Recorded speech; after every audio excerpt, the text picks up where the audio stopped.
Video games. One of my favorite artistic mediums and one of my favorite pastimes. They're something I just enjoy a lot, and I know a lot of other people do. Now, capturing your gameplay footage onto your computer is what this video is about. How do you get this thing's video signal onto your computer and capture footage of that natively?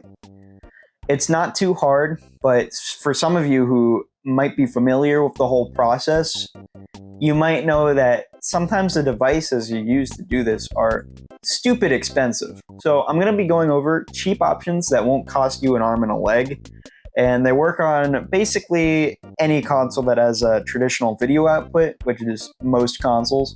So if you'd like to learn, stay with me, and we're going to go over some different devices. So, two of the devices we'll be looking at today are the Diamond Multimedia One-Touch Video Capture VS500, which is an RCA or S-Video to USB device for capturing video. This is pretty similar to almost any device that's just an RCA to USB device. So I wouldn't worry too much if you're looking to find this specific one. But what you're going to notice is that it's kind of old, and most of the ones you find online are pretty old. You're going to have to scrounge around for drivers for it. This one wasn't the hardest to find drivers for, but oh my goodness, the whole process made me feel like I was doing something in like pre-2010s computers, because the install program was so old. But anyways, that's one of them.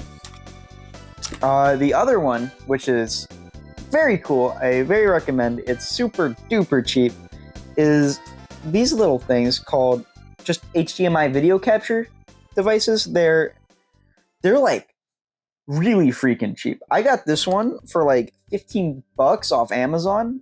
Now, some go for a little higher, but they're all generally under $20. So hugely recommend this. We'll get into it soon. We're gonna go over the Diamond first though.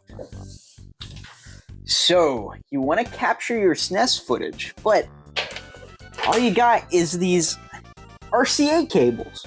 What you gonna do? You're gonna get one of these things. See, this is one of the simplest things ever. You just snap these into the corresponding colors, as I'm sure you're aware, and then you're able to plug the USB into your computer. It's really that easy. Now, we're gonna get a little footage of one of my favorite games ever.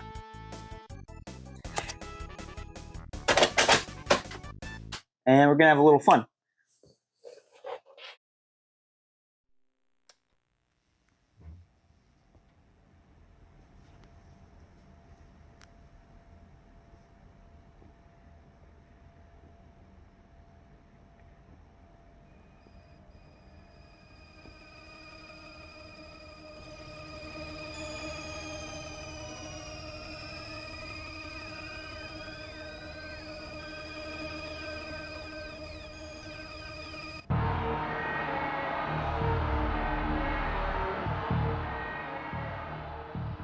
So what you'll notice is that the RCA to USB capture isn't the best.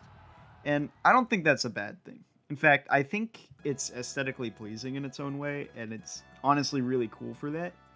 It reminds me a lot of how older footage of games was captured back in the 90s, and how hobbyists did it in early YouTube days. I personally think it's pretty cool, but it might not be what you're looking for. The way I utilize this video capture footage in my computer is by using OBS, which can detect a video capture device and allow you to record it or stream it. This isn't a tutorial on OBS. You can probably go to other places to get information about that, but it's pretty simple. You create a scene, you create a video capture device, then in the video capture device's settings, you want to make sure your device is the specific device you're using. And in the Diamond Multimedia's case, you need to press Use Custom Audio Device and then select the specific device it is, which should be something that says like USB audio capture.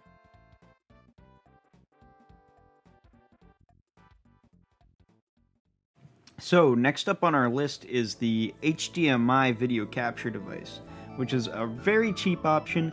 It doesn't even require any drivers. It just requires an HDMI signal, which older consoles don't have. So, not to get too tangential, but we're going to be going over ways to get your console's native output into HDMI so you can use the USB video capture device. Now, these are a little more expensive, but basically you get to drop the RCA cables altogether and output from your console directly to HDMI to use on your TV or on a capture device. And it just makes everything a little easier, especially since a lot of TVs nowadays don't have RCA cable input. So after doing some research, turns out both of these things, my GameCube and my N64's HDMI adapters, both kind of expensive now. I only paid about 18 bucks for the Kaiko, but now it goes for like $75. The Eon isn't even available anywhere normally, and it sells on places like eBay for $250 plus, which is kind of insane. But I do highly recommend the Kaiko specifically if you can get it, because its quality is amazing and it produces a great signal off the GameCube. So when you're using the HDMI video capture device, I also recommend getting an HDMI splitter, which splits your HDMI signal into two outputs. So you can have your HDMI capture device going into your computer and another HDMI signal going into the TV. So you get two streams of gameplay simultaneously. HDMI splitters are pretty cheap too. They go for like 10 bucks. So the HDMI video capture device is pretty good. It does compress your video a little bit when it goes to the computer, and this is noticeable if you're also streaming to your TV. It doesn't look quite as crisp, but overall it's pretty good and a really cheap way to stream video games to your computer. So the last thing we'll be looking at is the Elgato HD60 S capture card. It streams at 1080p and 60 frames per second, and overall it's pretty dang good. The only problem is I got it for about $160, which is higher than I'd like it to be, but now the device costs even more, and it's about $250, which is way too much. But there are cheaper models of the Elgato now, and they don't cost nearly as much.